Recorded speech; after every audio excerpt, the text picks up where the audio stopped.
뭐 보통 이제 인수하기로 결정이 나면 다른 거 하나도 안 정하시고 그냥 인수를 하겠다, 몇 퍼센트 지분을 얼마에 사오겠다 이렇게만 결정하시는 경우가 굉장히 많은데, 지분을 어떻게 어떤 방식으로 사올지, 뭐 구주를 사올지 신주를 투자할지 아니면 주식을 교환할지 등등 거래 구조에 대한 검토가 좀 필요하고요. 그 거래 구조에 따라서 각 당 이해관계자들의 이제 세금 부담 이슈가 계속 달라지는 면이 있어서 세금 부담 검토도 한번 해보실 필요가 있고요. 뭐 인수하는 회사에 대한 기본적인 정보가 좀 부족하신 상태로 대부분 인수가 결정되는 경우가 많아서 관련돼서 재무나 세무에 대한 실사를 받으시는 경우도 많이 있습니다.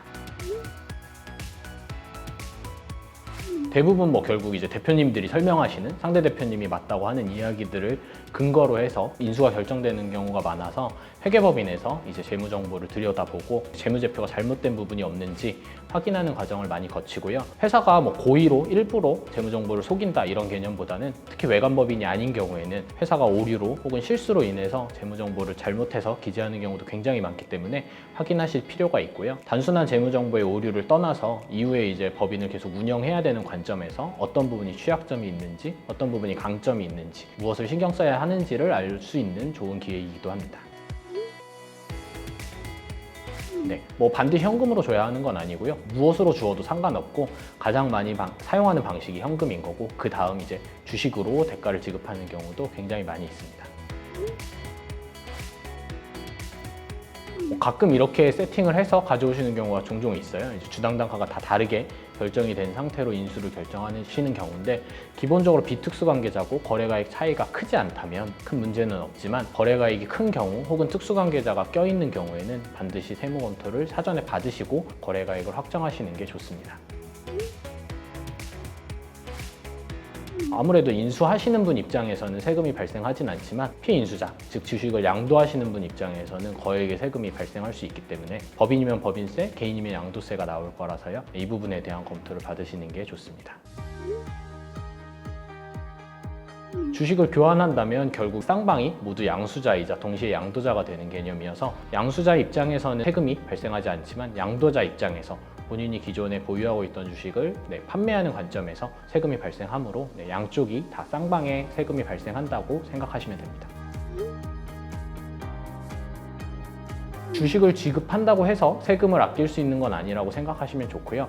다만 상법상 주식의 포괄적 교환이라고 해서 100% 주식을 인수하는 과정에서 신주를 발행하게 되면 세금을 이연할 수 있는 혜택들이 있어서 이런 부분에서는 세금을 아낄 수 있는 여지가 있지만, 교환한다고 해서 반드시 세금을 아낄 수 있는 건 아니고요. 이런 건 이제 처음에 지분 구조를 어떻게 가져갈지, 어떻게 거래 구조를 가져갈지 결정하면서 같이 상의하고 확인해 나갈 문제라고 생각하시면 됩니다.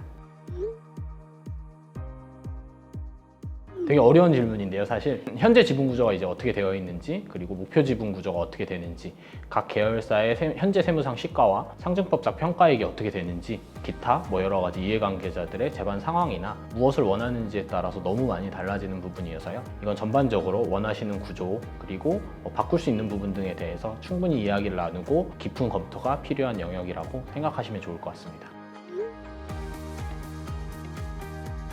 되게 헷갈려 하시는 분들이 많은데, 합병하고 싶다고 하셔서 얘기 듣다 보면 인수하시는 경우도 있고, 인수하고 싶다고 하셔서 한참 얘기하다 보면 합병하고 싶어 하시는 경우가 꽤 많아요. 가장 큰 차이는, 합병은 두 회사가 하나의 회사로 합쳐지는 거고요. 즉 한 개 회사는 없어진다고 생각하시면 되고, 인수라는 건 단순하게 이 회사의 주식을 취득해서 경제적으로 그냥 우리 회사랑 동일한 경제적 실질을 가진다, 이렇게 이해하시는 게 맞습니다. 두 회사가, 그러니까 즉 인수하는 회사와 피인수 회사가 모두 외감 대상이라고 하면 연결재무제표 작성 의무가 생기고요. 혹은 인수하는 회사가 IFRS를 적용하고 있는 회사라면 마찬가지로 연결재무제표 작성 의무가 생깁니다. 그 외에는 의무는 없고, 다만 이제 투자사에서 요구하거나 뭐 회사의 주주 누군가의 필요에 의해서 연결재무제표를 작성할 수는 있습니다.